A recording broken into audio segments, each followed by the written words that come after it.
and even Soylent Green. The broadcast Oh, is now live. we're on live now. We're We good. are we are live now. We're live now. Mark is So hey, folks, Mark is it's the off night. We have mime going on with Mark. You'll be he's our at the, mime host tonight. And then we have Jason Grant here also for the off night. And I'm Papa Smurf. As I realized that I have been dressing like Papa Smurf ever since I got over the age of 60. So I have a beard, everything's blue. A bunch of little critters keep running around my house. Maybe those are mice. I'm not sure. Okay, anyway. But here's Mark. Okay, right. so we got Mark, Right, and there here's we go. Jason. Greetings. Mark's Mark, apparently being held captive by are you still being held captive, Mark? who's being held captive and someone who's recreated a 727 interior in their basement. I wish his wife was here so we can interpret his facial expressions. I'm sure the delightful Mrs. Sweetman would have an insightful analysis to offer, and Yeah, maybe a and one that I poem. would look forward to. Pardon me? Is Mark doing the poem or not? I don't know. There seemed to be some discussion last night, as you know, during the pre-show prep, which was being conducted in the vestibule of the Ipsy Ale House. There was some discussion being made, and I did threaten that if we didn't get her poem, that we would in fact do a Man from Nantucket on the fly, of poetic opening. Yeah, I don't know. Something that is well within my capabilities and yours, I think, as poets. And yeah, this is a very good show. It's two guys who never headlined talking about comedy. It's like I was a happy-go-lucky guy. Anyway, so where did everybody go? And we're still alive. I'm not sure what's happening to Sam. Hopefully he'll be joining us soon. Mark is somewhere being held captive. Let's talk about your burgeoning career. You've already headlined and you had a paid show. I had a paid show. This is right up, of course, in terms of thrills, like the time that I lost my virtue as a young man hitchhiking across Washtenaw County back in the early 70s. Yeah, well, we've no need to go into further detail. I think we can suss out the imagery as you see fit. Interesting. I gotta be honest, Andy, and I spoke to you about this earlier, but is that I find myself kind of in a dry spot. Yeah, I wanted to do some stuff last night. The crowd was not particularly receptive to what I had to say. I'm running into what it is because I've been so used to having my way as the opener, and now that I'm not, other people are doing stuff that is, again, maybe not exactly like mine, but similar. You know what I'm saying? Tangential in a certain way. Yeah. Well, I see the new comics coming along. Yeah. Who are young comics? Also, the new comics coming up, and the visiting comics all are kind of like doing similar, sexual, type of stuff. I have to say, some of the new unclubbers are doing really well. Yes, they are doing really well, and they're doing fine. They're also doing a lot of blue stuff. Yeah, me not necessarily being blue myself, but it's very good. It's good stuff coming up. Yeah, the lady that he had open last night, you can tell that with a few more shows under her belt, I think she's going to be really good. Oh yeah, she got she just needs to work a little more. In terms of delivery. That the which one was that? Was that the tall, young redhead? Yes. Yeah, no. This was the young African American princess who was. Her, yeah, I can see. Yes, yeah. Now, was she part of that poets group that came in? Was she a poet person before? I don't think so. She may have been. Okay. Was the poet group the one kid that went up last night? Was that him? Part of the that sort of emo-y, alternative, hipster contingent that was on the stage last night. That I guess I don't know. Who went up last night? It wasn't. I followed I thought that Walma. was him. I followed Walma. Yeah, and I went in just ahead of Walma and managed to suck all the energy out of the room. So No, actually, it was interesting because you had to follow. Well, Ned I had to went up. I follow think Ned. you had to follow Ned. Right. So you got the experience of finding follow Ned, and Ned thought he was bombing, but he was not bombing. Are you kidding? Ned did great. Ned did wasn't bombing, but he thought he was bombing. Really? Yeah, I think if you listen to his dialogue, he thought he was bombing, and it was weird. It's kind of weird. Well, I realize that I've been sort of plowing the same ground for a while now. Yeah. And it's time to try and find. It's not to say, I would love to say, oh yes, in this material, I will never do it again. We're going to put it off in a little. I'm going to be Michael Sipe of REM and just proclaim that I'm going in a new direction now, and I'll be doing going on a hiatus, a new direction. There we go. Exactly. Yes, I'll be doing Scandinavian boat music while wearing a halter top and high heels. Nice. I mean, I would be wearing that anyways. Well, getting back to your situation. Yes. One of the phrases I quoted yesterday was Wednesday. The Wednesday Addams quote from Wednesday, the show. And I thought that has really that was a nice little arrow into my heart. I think that's really something that we both need to concentrate on. That line of, and this kind of fits into what you're going through right now, which is right about what you know. Yeah, and it's like, and she said, imagination. A lack of imagination. So we all start off that way. We all start off writing about our lives. And then we hit a wall where we kind of like, Well, I mean, and I've been swerving so far into the next door neighbor guy who was always very quiet in the neighborhood and everyone liked, until they started bringing the bloody furniture out and they bunny hopped the guy into a van. And I think part of the problem with me is that I'm selling that a little too well. Yeah. Again, I think I've kind of mined that material enough. It's time to start finding something a little different, perhaps a little lighter. Well, it's not necessarily different or lighter. It's a matter of, taking that point of view and moving it through the world. In other words, taking it from you and then going through the world with a point of view, and then finding things in the world that, one thing affect you in the same way.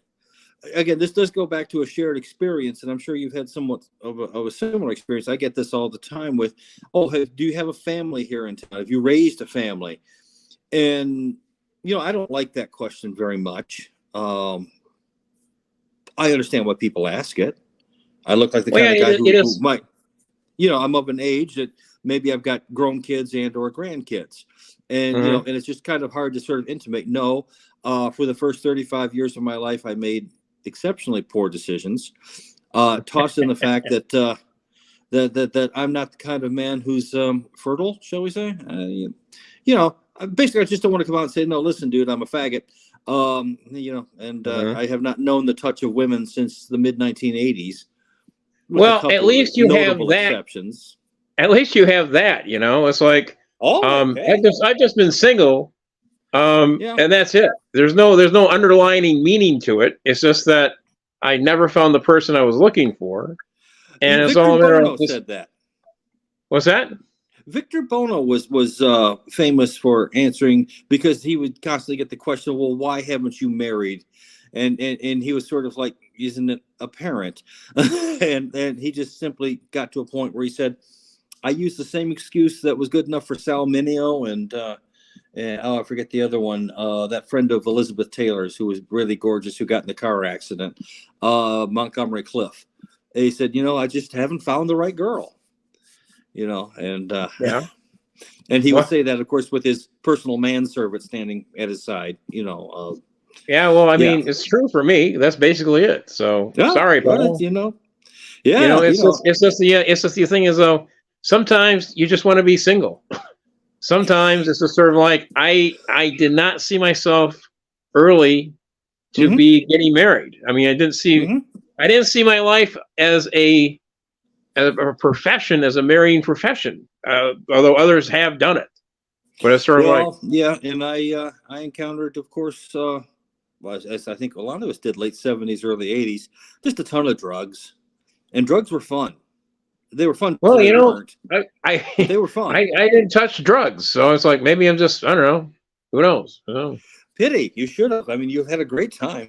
But you maybe it's just I have a personality that bores people to tears. I don't know. It's like, but it has happened. One of the I've only used this a couple times, but I have done it, and I felt immediately bad when I would work Christmas Day or some other holiday, and people said, "Shouldn't you be with your family?" And I usually would reply with, "Well, ever since the tanker truck accident, it really has been very difficult." I did go out and put a toy on Timmy's grave earlier today. It was a little Texaco truck that I put on there, and I would do it deadpan, just totally fucking deadpan. It's just. Did you get any good tips from that? I did have one guy go, "Oh my God, I'm so sorry," and I really felt bad after that. Because But did you take the tip? That's the key thing. No, I can't remember. I just, he didn't get the tip. Hell, I took the whole head. I mean, come on, Andy. Oldest joke in the world. Oldest joke. I know. I wasn't setting you up. I was just trying to actually have a conversation. I understand, but you know me. If you're gonna lob the softball down right across home plate, I'm gonna at least pop it up. We got to go for the infield single and hope. Got it. But again, some people will get the really black humor when I'm saying, I put the little toy tanker truck on Timmy's grave. Well, honestly, I would say, I mean, that type of stuff you could put in as some of your material, and you still haven't really touched on any of your prison stuff, and you still haven't touched really. You've only talked about part of your family. Mm-hmm. If you have no qualms about talking about them, then I would say really launch into that. Well, the good news is most of them are dead now, so I can say whatever I want. Talk about the dead. So there you go. There isn't much they can really do about it, and the neat thing is, for the most part, it's true, and whether I need a lack of or to boost the imagination or not, we'll have to see what happens there. One of the things that I was working on over the weekend, and I was going to try and run it last night, but was getting such a flat response from the crowd. It was nice in the sense that when I went into the rant worked. And it's like, am I digging myself, in all seriousness, am I digging myself a hole here? In the sense that's what they come, like Pete Townsend. God, I don't mean to compare myself to Pete Townsend. That sounds terrible. But when he was like smashing guitars and everyone was like screaming, they're coming to the show to see him smash the guitar. Again, I'm not trying to compare myself strictly to Pete Townsend, please. But if you watch the videos, you'll get to find a sense of when the rant is too long and when it's too short. Well, the thing is that we need to break it. I thought I did the rant perfectly. But the thing is, my problem is that I just kind of looked out at the crowd and they were just waiting for the rant, which I did, and I always change it very, very slightly every single time. Last night I tossed in, there ain't no princess in this castle, there are no magic emeralds. Those are both things from the Luigi and whatever, the little Nintendo guys. Okay. Right. I mean, the fact that someone obviously my age, I mean, obviously that's part of the humor. I shouldn't know anything about video. Pong should be the only video game I could even vaguely describe. Pong, maybe Tank Commander and or Ms. Pac-Man. But that's pretty much it, right? I mean, that Asteroids guy. Yeah, I did love Asteroids. Didn't you, man? Oh yeah, it was fun. Great. That little thing, Asteroids. Yeah. Until you push the wrong button. And Missile Command. Missile Command actually was the perfect example of Missile Command. It was great. It was a nihilist version of life. Because no matter what you did, they were all going to get wiped out. There was nothing you could do to stop. And again, Tetris is so Russian, because no matter what happens, the blocks are going to come down. You're going to be crushed. Going to be crushed by the blocks. It will all end in failure, no matter what you do, no matter how good you get. It won't But matter. a surprisingly great training for a dispatcher for cabs, you know? It actually did have a nice, yeah. That was a good training program for him, you know? It was. It worked. Oh, God, back in the day. And the other thing is it relates to work. Oh, I'm sorry. I didn't get on this. I'd mentioned I wanted to do some humor. You've heard my AIDS humor. I know. Should we have AIDS humor in a sentence? I don't know. I guess we should. Where I do oh yes, back in the day we had a virus too. You know, some of my friends would call me and say they've got it. And I'd say stay positive. You know, which gets a groan. You know, some people laugh. A lot of people go, "Oh my God," and it might though make a good entry into reminding folks that, you know, back in the day, as I had spoken with you, if you gave blood and you were gay, they would ask you, "Listen, are you gay?" And you say yes or no. And the thing that I was sort of expounding on is like, no, why on earth would you ask? How dare you? How dare you ask me?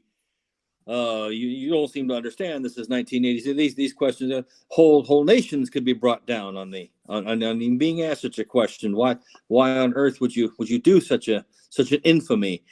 It's, well, sir, your blood is performing a show tune. So we need you to do a second test, and we need you to come over here to this closet, and we need you to rearrange the shoe collection. And I would then further elaborate. Well, it's easy. I walked into the closet. It didn't take but 4 or 5 minutes. It really came quite natural. We had the stilettos on top, the black stilettos on top, the white stilettos right next to them.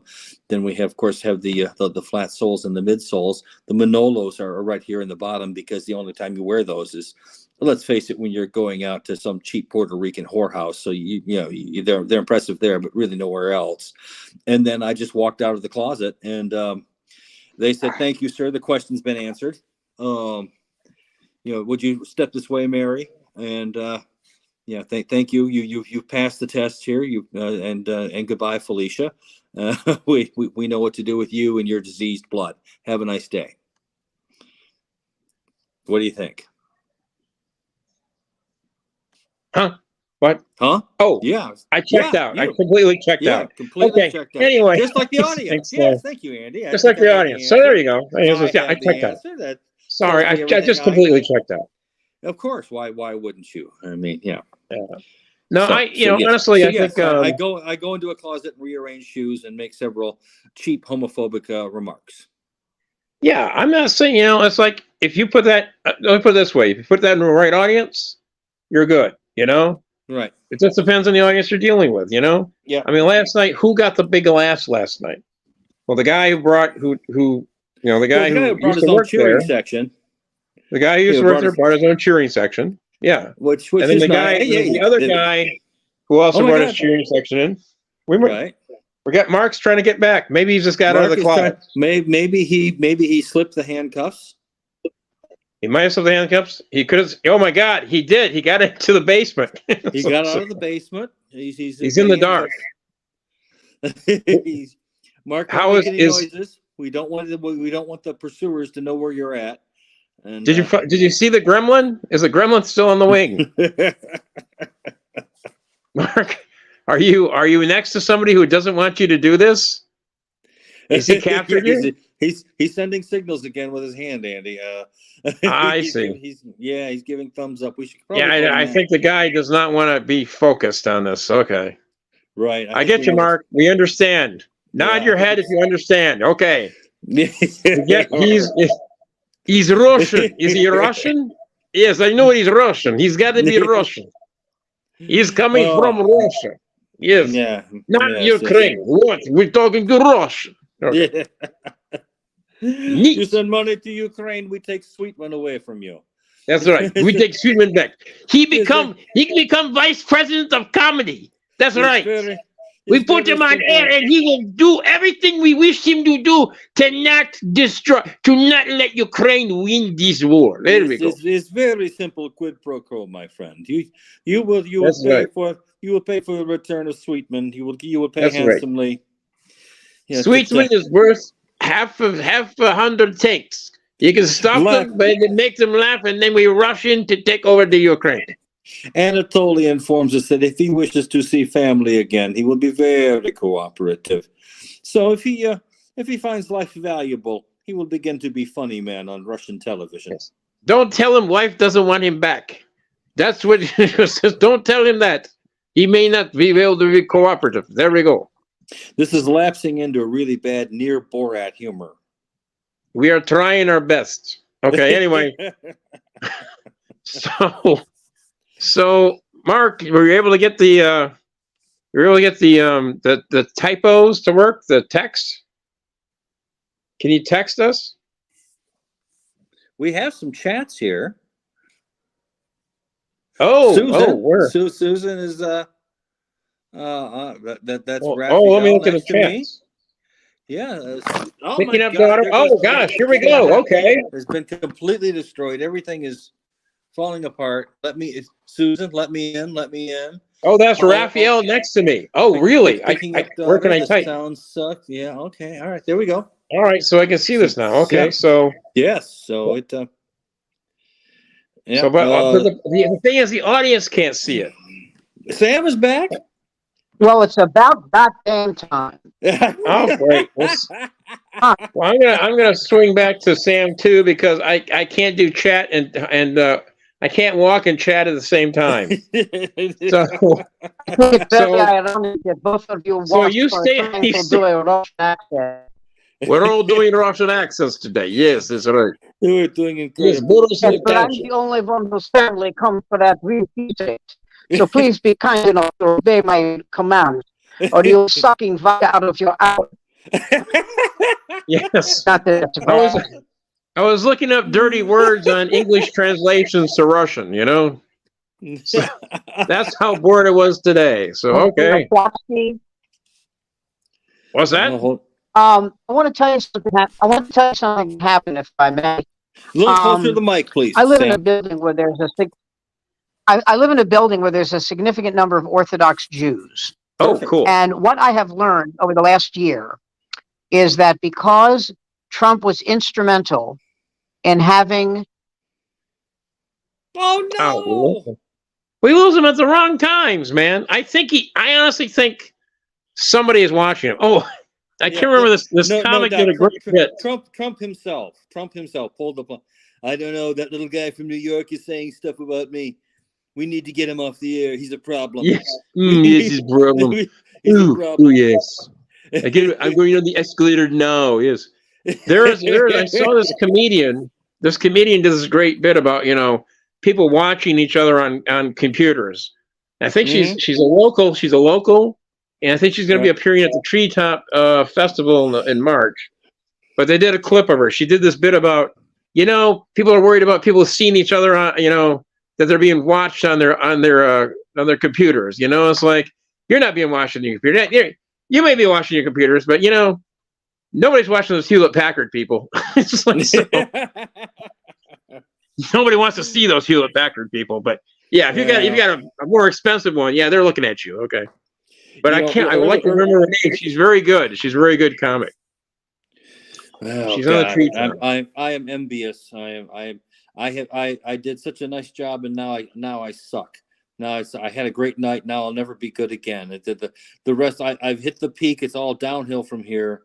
And really, the best thing I can do is to throw myself into. If I could reach across and slap you through this TV, I would do it. If I could reach somehow and slap you. You got cut off, Sam. Something about Trump doing something with the Orthodox Jews. That's where we left off. So anyway, I learned something about this that I thought was interesting, which is because the Orthodox Jews think it's a huge deal that the American embassy is in Jerusalem. They don't give a shit about anything else.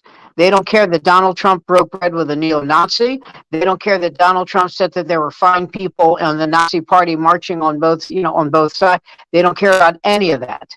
All they care about is that the American embassy is in Jerusalem, which, as the woman said, which, as you know, is historically accurate. I said, I don't know if I'm breaking news to you, but you're not an Israeli.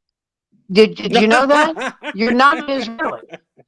You're an American, okay? Now, if you want to move to Israel that badly, wait a minute, if you want to move to Israel that badly, I'm sure the people at AIPAC will front you the money Yeah. and you can go there. But you don't want to go there because you know they treat American Jews like snot off of their nose. That's why I don't want to move there. But if you Now keep telling get the your truth, lips off of my penis and let's play poker. What? You keep telling the truth about that. You know they're going to send a squad over to your house to adjust you, right? You're not. It's like when I had a. Oh, you're breaking up again. Damn it. I said to her, only one woman in your life has ever pledged undying support to the state of Israel while speaking in an entry. And that was Barack Obama. One president in lifetime spent more money than any president in Israel. Barack Obama, yeah, but I said, yeah, but what? He's black? Yeah, but what? What is it? That he's black? That's what it is. You're breaking up. I said, well, you know, why don't you ask my daughter? Ask my daughter. We're only getting a little bit, but I got the ask my daughter part. Yeah, we could hardly. Some reason I don't know why you keep going out, man. You know, he's gone again. Damn it! We gotta get Sam like a pro headset or something. Something. You know, something. There's something going on with this mess here. I don't know if it's like his phone or if it's the internet connection. I don't know. I mean, getting back to ready material, you should actually, you got topics. So just go through a bunch of topics. There's also like these topic stimulators that will just come up with random topics for you. Well, again, I don't like to do material that's just about complaining about stuff, but by the same token, that's where a lot of good comedy can come from. It's just sort of it's also about it's about your point of view too. You know, if you've developed a solid point of view, you shouldn't necessarily abandon it. But it's sort of like the one that I've referenced in the past, and I still haven't quite been able to figure out how to write the scene, are the people who want to wrestle with me over the luggage, and I see it as just sort of them trying to establish their own. It's like, you little noodle armed little faggot. Let me load the goddamn trunk. I know what the hell I'm doing. I'm built like German farm equipment. I know what to do. I can pick stuff up. I can put it in the trunk. You, on the other hand, are little micro-armed, micro-dick passenger. Get in the back seat and diddle your honey and leave me out of it. Let the pros do this. You wouldn't wrestle the mop away from the guy trying to mop the floor at Myers and show him how it's done. So and since I occupy a similar level, just let me do my job. Okay, let me see what the chat says. What does Sweetman's chat say? Does she still let me in? No, is Sweetman? Can you read Sweetman's chats? Let me see if I can read what's going on here. Graham, say help. Sam has been kidnapped.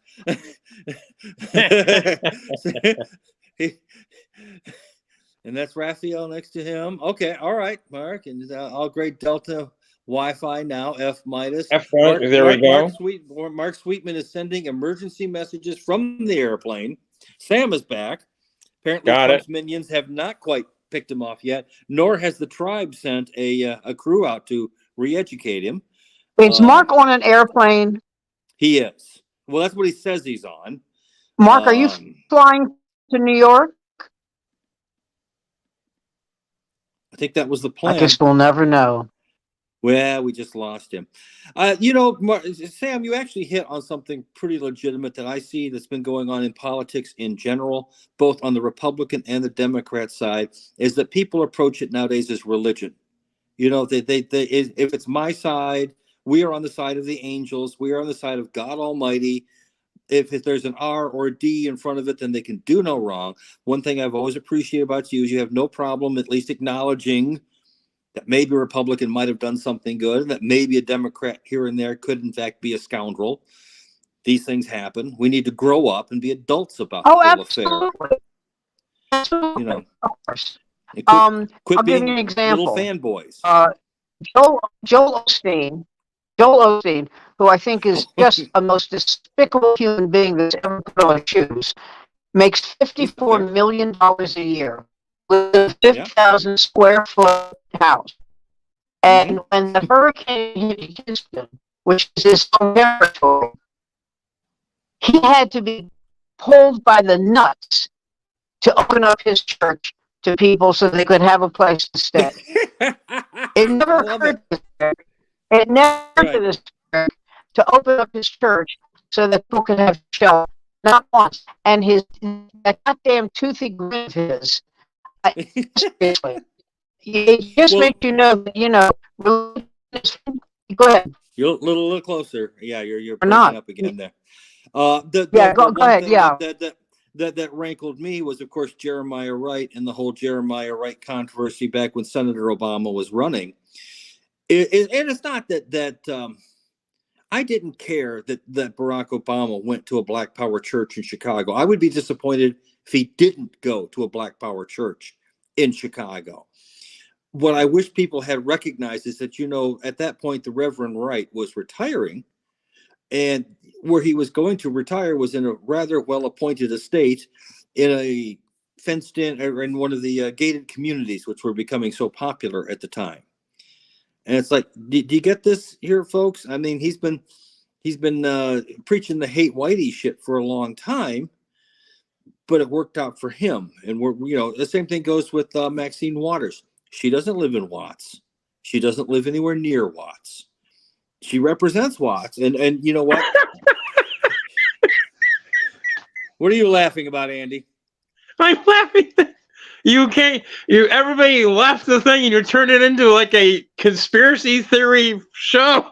It's like, what else would I do? What else could I do? Come on now. I think Andy discovered a roach underneath his seat. I think Andy discovered a little weed tucked away in his back seat. That's what I think. Yeah, I think so. Yeah, I was. I found some beer. I found some beer in the corner. So, yeah, it was. That's not what I meant, Andy. Andy, you would have discovered beer by now, for Christ's sake. Well, I haven't discovered women in the last 40 years, so maybe I'll get a beer or so. Well, look in the dictionary under W for womb. Well, I gotta tell you, in my younger days, I was pretty wild guy. But you know what? When I had the show to myself, at least I wasn't blaming the Jews. Okay, I hadn't gotten there yet. That's amazing, because you were getting there. You were on your way. I was imagining that the aliens are going to be the next thing you talked about, and suddenly the JFK conspiracy came up. God! That's interesting. Well, clearly the aliens killed the Jews. So Well, let me get a beer. I mean, the Jews. If you're in show business, I had a terrible agent. I was blaming the Jews. So it's interesting. Oh, one of my favorite guys to talk about his agent in a somewhat derisive way, and again, a man of the tribe, was Jonathan Harris, most famously known as Dr. Smith on Lost in Space. Was he Jewish? Yes. Well, you know what? He not only was he Jewish, he was from I don't know if it was Brooklyn, but they had that Yiddish. He was raised Yiddish was his first language. And he got involved in the theater by taking him to his dad would take him to the Yiddish theater. That whole British accent thing was totally affected, was completely affected. And even though the guy was, the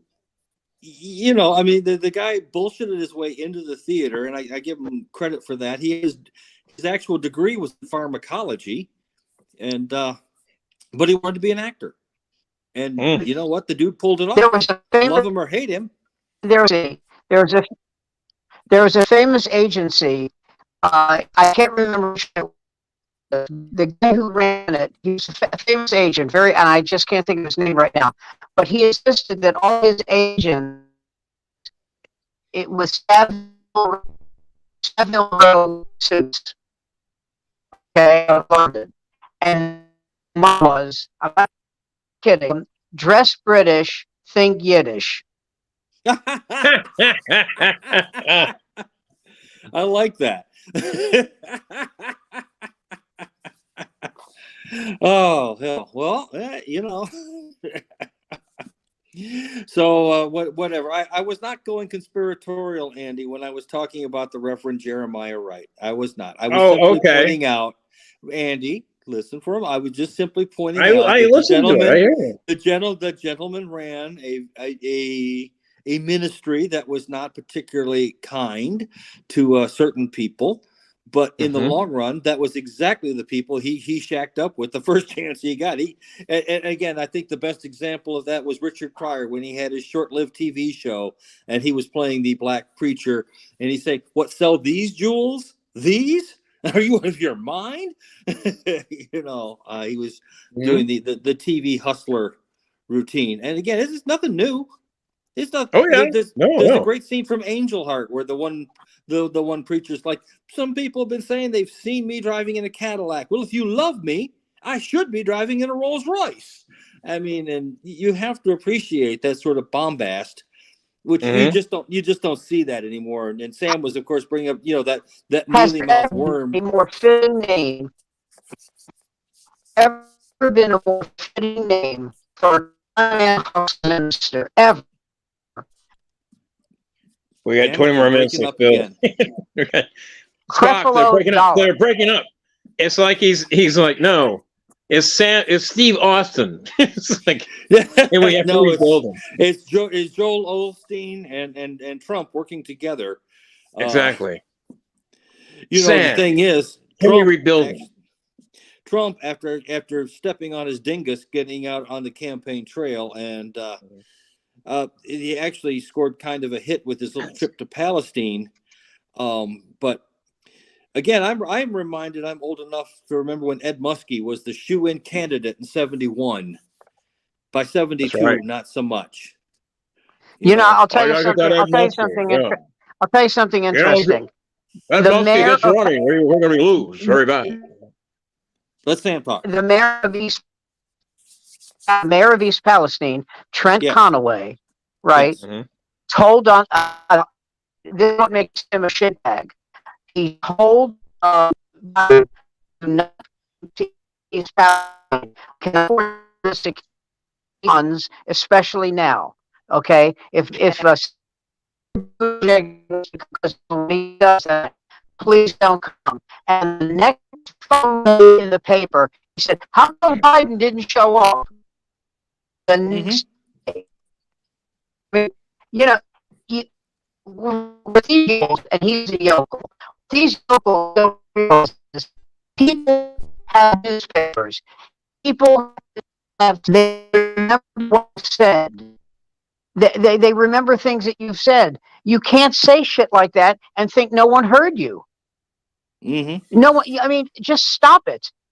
Well, the thing is, politics nowadays is so infantile, and it's irritating to me. I mean, oh dear, now I'm feeding back. Hello. Hello. Did you scare everybody away? Okay. I don't know. Yeah. Well, of course, Andy, you're the man who's in favor of launching missiles on on Vladimir Putin. Oh yeah. If he launches it, you launch back. That's right. If he launches first, you launch back. That's right. I got the poster that's got it all, man. I got the poster. It's, want to see my Doctor Strangelove poster? I got it all. God, I miss that movie. I love the thought of giant B-52s with our slim pickings. One genuine version of the miniaturized version of the Russian language. One miniaturized version of the Bible. $100 in rubles. One pair of nylon stockings.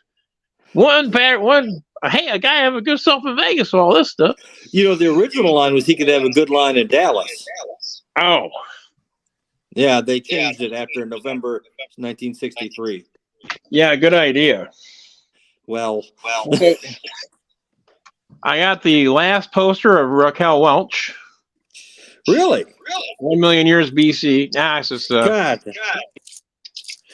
Tell me that wasn't one of the greatest documentaries of all time. It was. I knew that when Oh man, that suit, but that bathing suit went into Planet of the Apes too with Nova.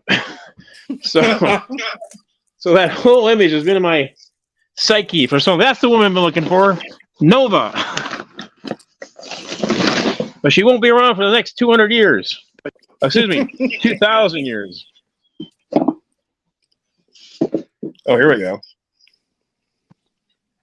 Let me see if I can find the poster. You know, I posted online on YouTube about Rest in Peace, Raquel, and this movie is a great documentary. And someone replied with, "Hey, this isn't a documentary. People didn't wrestle with dinosaurs for real."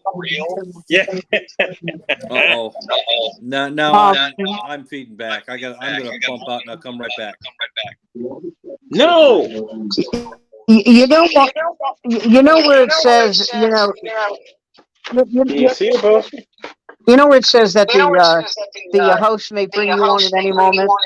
This is what it says on my screen. You ready? This is what it says. Tout le monde pourra voir, etc. Wow, It's all in French. Wait, we're all going there. So I just showed you the poster of Goodfellas, and now I'm going to show Dr. Strangelove, and now The Thing. Now this is great. This is great TV, folks. Wow. I just got to find something to get it. You know, the original Thing. Oh, by the way, do you know the comic? I know Mark does. There's a comic of Bob Shaw. Yeah. He did this great bit. He said, you know, I love that movie, The Thing. 7 Nobel Prize-winning scientists are confronted by a huge piece of ectoplasm. 7 Nobel Prize-winning scientists. And they're asked to call, and they go, it's a thing. It's a big fucking thing.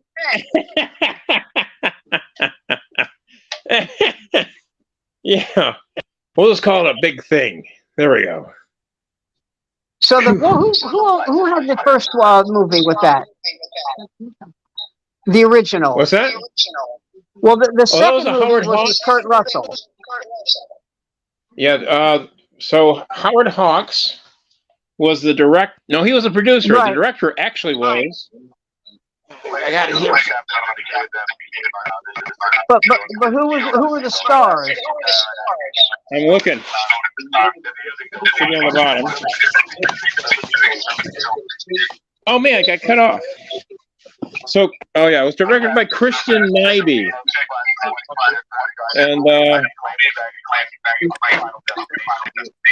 find this. Directed by Christian Nyby. There you go. I can make both.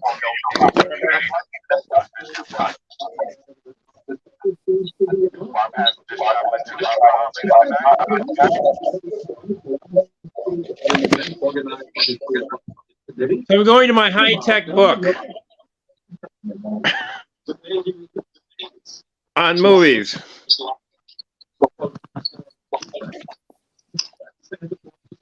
My high-tech book movie.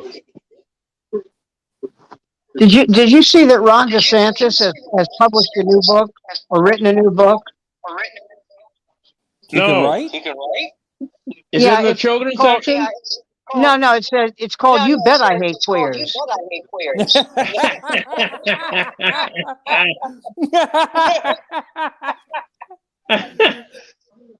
Especially the ones who go to the library and request books. The goddamn perverts in there reading in those libraries. The hell's going on? Yeah, libraries, got places to read. Looks like we got a reader here. Nothing but a bunch of goddamn homosexuals.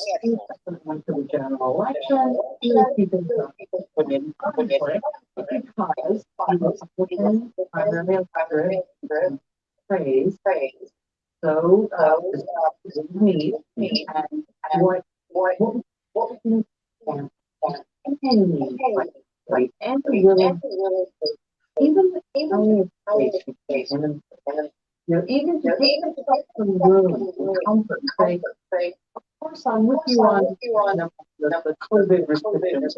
I'm with you on the constitution, but never mind. But you know, we be all Okay. So the original Thing from Another World was directed by Chris Nyby, starred Kenneth Tobey. Oh wow, Margaret I Sheridan. know who he was. Yeah, he's been in a lot of He's an actor with reddish orange hair. Yeah, exactly. And he played a couple of things. He also was in a couple of good comedies. But he was James Arness played the monster. He played the monster. They had Robert Douglas Spencer, Margaret Sheridan. Let's see, William Self. Lee who? Was William Self and George Fenneman. You know who George Fenneman is, right? Yeah. He was Groucho Marx. He was Groucho Marx MC. That's right. On You Bet Your That's Life. right. And I think he played the reporter, I think. Yeah, and then and William Self became an exec at CBS, if memory serves. Mm-hmm. Yeah, so it's pretty good. But it's called Thing from Another World in the George book. Fenneman. Yeah. Yes. George Fenneman. Wow. That's right. So I always have non-high-tech stuff around just in case I need it. So You never can tell when you got to send an emergency message. especially when you don't have electricity. There you go. so Does that explain the stack of a penthouse from the mid-1970s? No, the Playboys are in the box marked mail. So just in case somebody stops by, you know. Well, you know, it's like it says on my screen here. It's just like it says, tout le monde souhaite revoir et te rend et entendre. I don't know what that is. No one who speaks with a French accent better than me and knows no French whatsoever.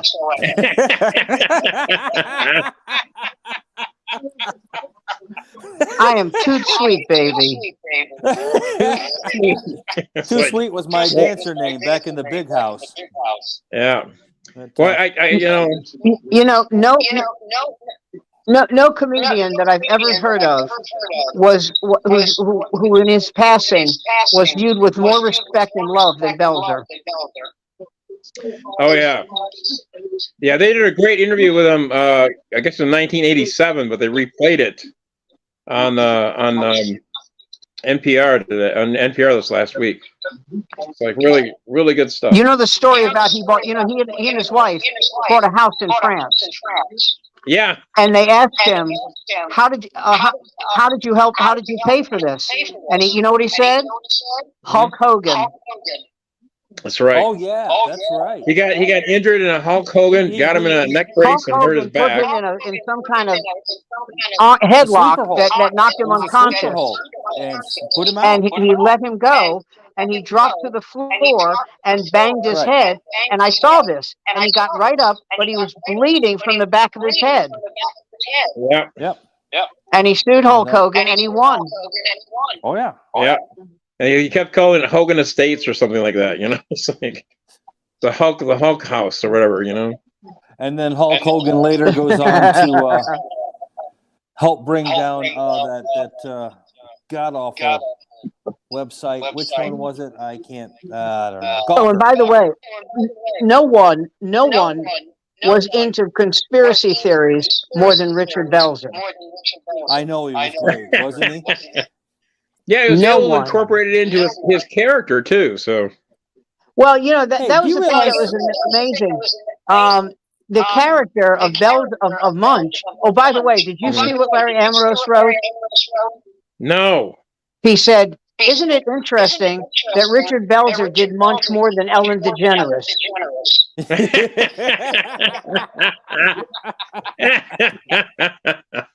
Wow. Wow, that's pretty, yeah, wow. That's genius. That's what that is. That is genius. Very good. Oh man. Has there ever been anybody in your memory whose public image and private behavior was more of a dichotomy than Ellen DeGeneres? Hmm. My understanding is that she is just an incredibly bad human being to be around when the camera goes off. Very you know, I mean, I never had a bad minute with her, but very unpleasant, very nasty. Yeah. Mhm. Well, it's like that movie with in the Playhouse 90, the comic with with Mickey Rooney Mickey Rooney. Wasn't that brilliant? and Mel Torme. Exactly. Well, And what about Leonard, I'm cold. Exactly. And the guy. What about the Andy Griffith movie?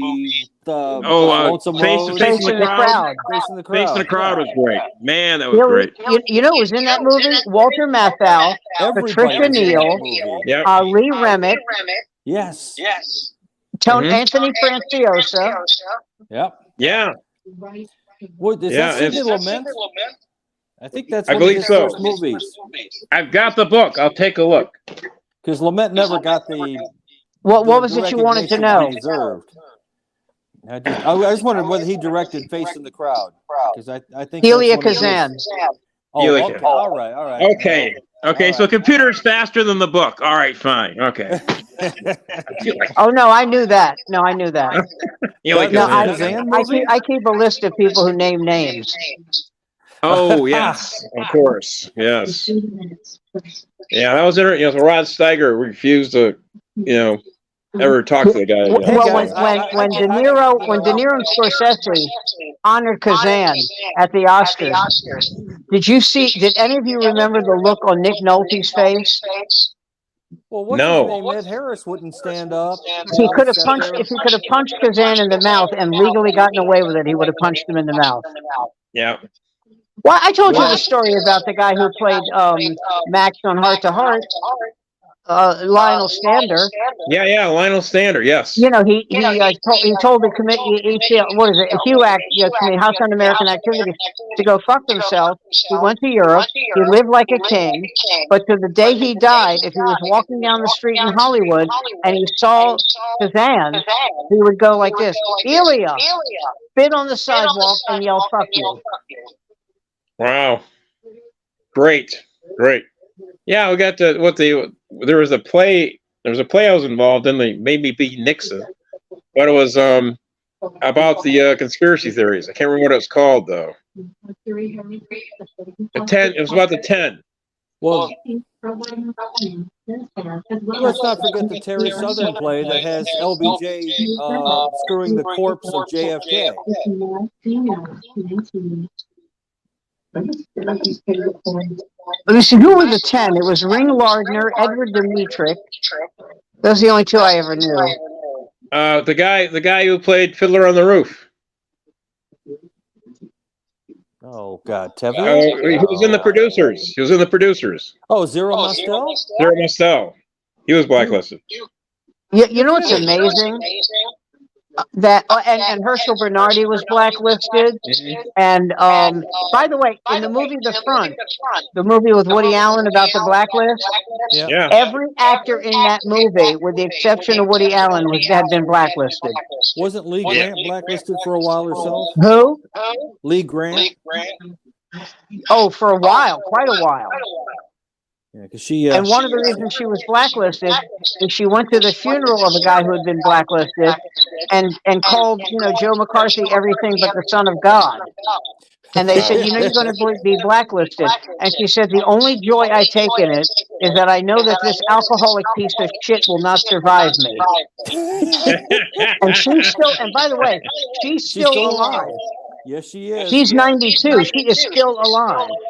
And she had a role as the prosecutor in Defending Your Life, if memory serves. Yep. Oh, wow. And she's still sharp as a tack. I'll say that's probably the best movie he did. Yes, Albert Brooks. Defending Your Life. Did you ever see Mother? Oh, yes. Yes. Oh, man. That was a great film.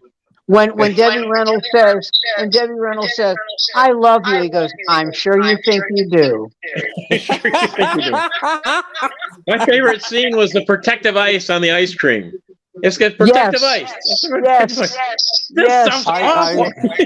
Well, and along with that, when she tries to feed him that lettuce, oh my God, that 5-day-old lettuce. Oh, and I'll tell you who was great in that was Rob Morrow, who played Albert Brooks's brother.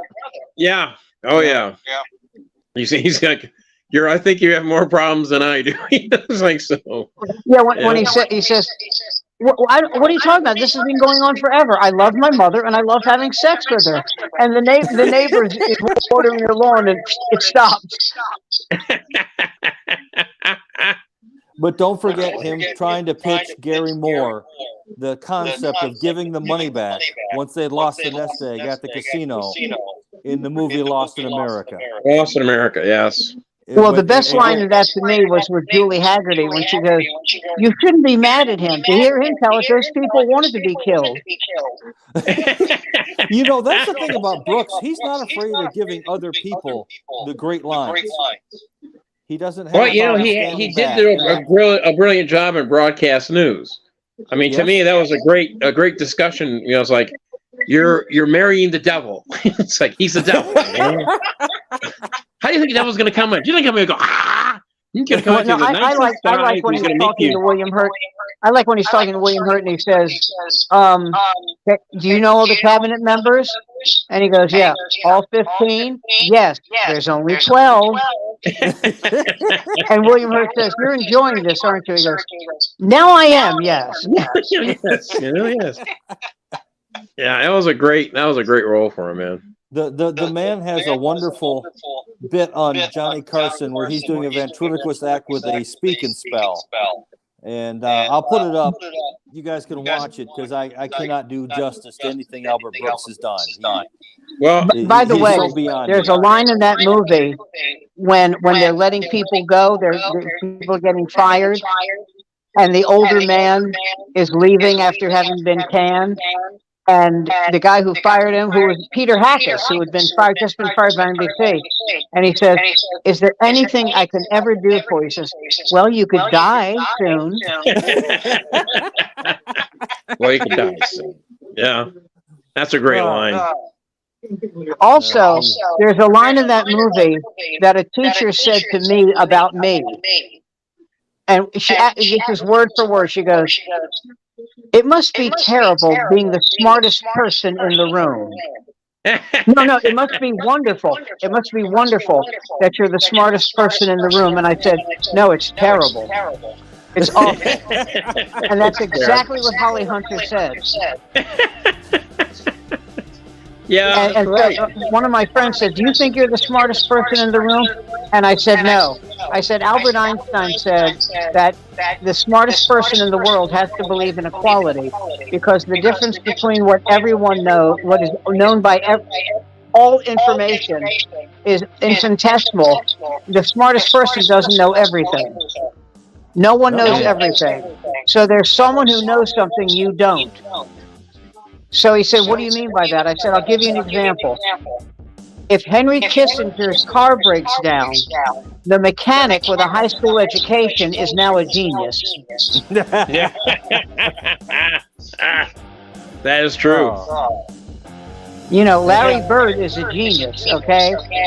in what he does for a living. Stormy Daniels can suck a golf ball through a garden hose. That woman is a genius.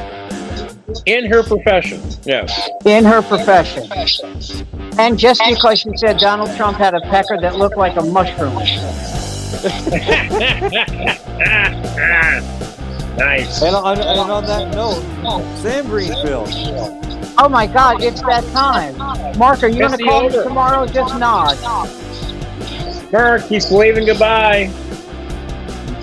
He's on it. Yeah, Mark, we're never doing this flight thing again. pull the cord, jump out, get out of the parachute. We're never doing this again. Well, ladies and gentlemen, it's like my father said to me. Yes, she's your sister, but I think she's damn cute. Oh, man.